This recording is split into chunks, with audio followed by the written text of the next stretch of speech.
ನಾನು ಸಂಜೆ ಒಂದು ನಿರ್ಧಾರಕ್ಕೆ ಬರ್ತೇನೆ, ನಾನು ಸಂಜೆ ಒಂದು ನಿರ್ಧಾರವನ್ನು ತೆಗೆದುಕೊಳ್ತೀನಿ ಅಂತ ಹುಬ್ಬಳ್ಳಿಯಲ್ಲಿ ಜಗದೀಶ್ ಶೆಟ್ಟರ್ ಅವರು ಹೇಳಿಕೆಯನ್ನ ಕೊಟ್ಟಿದ್ದಾರೆ.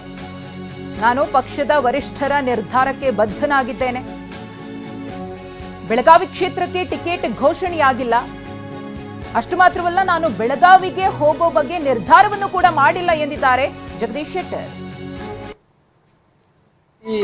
ನಾನು ಮೊದಲಿಂದ ಹೇಳ್ಕೊಂಡು ಬಂದೀನಿ, ಪಕ್ಷದ ವರಿಷ್ಠರು ಏನು ನಿರ್ಧಾರ ಕೈಗೊಳ್ತಾರೆ ಅದ್ರ ಪ್ರಕಾರ ನಡ್ಕೊಂತಿಂತ ಮೊದಲಿಂದ ಹೇಳ್ಕೊಂಡು ಬಂದಿದ್ದೀನಿ.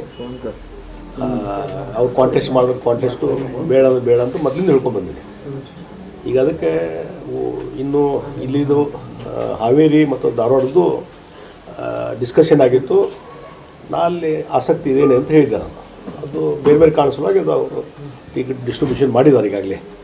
ಅದಕ್ಕೆ ಒಂದು ಸಲ ಡಿಸ್ಟ್ರಿಬ್ಯೂಷನ್ ಆದಮೇಲೆ ಅದ್ರ ಬಗ್ಗೆ ನಾನು ಕ್ವಶನ್ ಮಾಡೋಕ್ಕೆ ಹೋಗಲ್ಲ. ಈ ಬೆಳಗಾವಿ ಬಗ್ಗೆನೂ ಚರ್ಚೆ ನಡೀತಾ ಇದೆ.